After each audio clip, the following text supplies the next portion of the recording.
I pretty much caught a cold that lasted longer than a week, which I don't get sick for longer than that.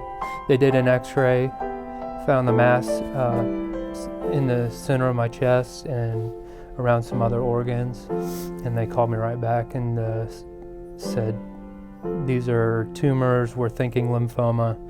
He just looked at me and said, we're gonna beat this. I'm gonna beat this. And I think we said a prayer and that was that. My hematologist walked in and pretty much said, there's nothing we can do for you.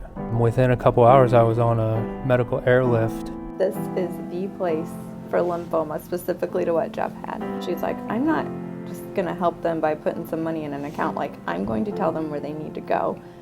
And we just feel like that was the Lord just working, because we can do our research, but she was adamant. She was like, you have to go and I will send you there. Like, I will pay for you to go. And I got his permission. I said, I'm not giving up. You're not giving up. Like, can we go to Omaha? And it was the absolute worst day of my life. However, the Lord just worked every single detail perfectly that day. Praise the Lord. Like, Tawny, his case manager, amazing. Like,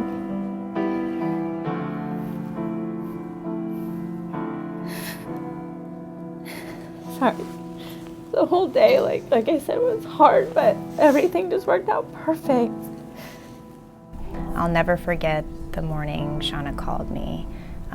July 28th, I remember it to the day. She was hysterical. I mean, she was like any wife would be. And I just happened to be at my desk. I just walked back to my desk and my phone rang.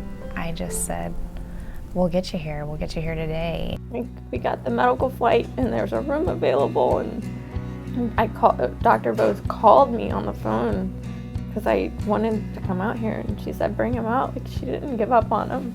He got here that day, and they actually started chemotherapy that same day. Even waiting a day or 2 days could have meant his life. So getting him out there that day was just, it wasn't even an option. It had to happen. He did really well. It was really rough for Jeff, but he was able to complete that and get into a remission before we could go to the transplant, so that was really encouraging. We just have our eye on the prize, and the prize is getting him healthy and cancer-free. So the past 6 months, you know, every day and every time we see Jeff, that's our goal. My dad called and was like, the fire department is going to provide everything that you need. I was like, are you kidding me?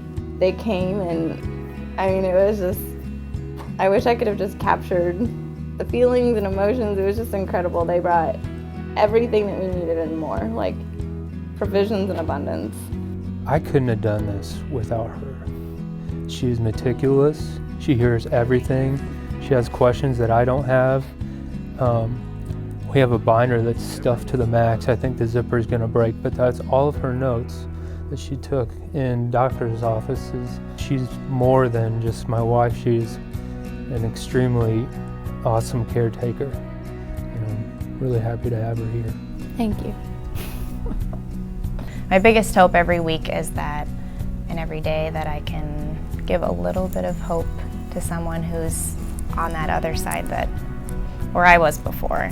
Doing what I do now is really why I feel like I'm still here, and why all of my coincidences along the way have worked out. But to be a person where I can say, I've walked these shoes, I've had lymphoma, and I was very blessed and lucky to get through that as well. And so just to give them that piece of hope is really encouraging and a big piece of what I do. It's amazing here, the nurses and the staff.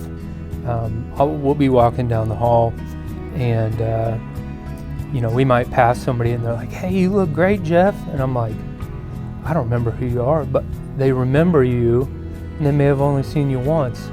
And so the staff here is amazing. I'm thankful that they saved my life, that I get a chance to go home and live out a life with my wife, you know.